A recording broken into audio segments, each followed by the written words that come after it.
alkol tüketimi az miktarda olsa bile demansa yol açabilir.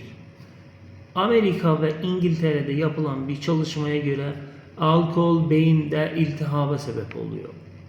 Bunun yanı sıra beyin damarlarında hasara sebep oluyor ve bu hasar sonucu hem kan ulaşımı beyine azalıyor ve hem oksijen ulaşımı beyine azalıyor.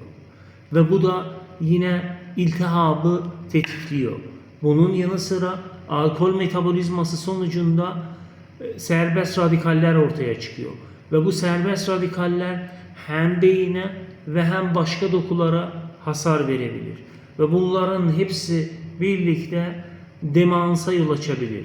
Yani Alzheimer gibi hastalıklar alkol sonucunda ortaya çıkabilirliğini bu çalışma ispatlamıştır.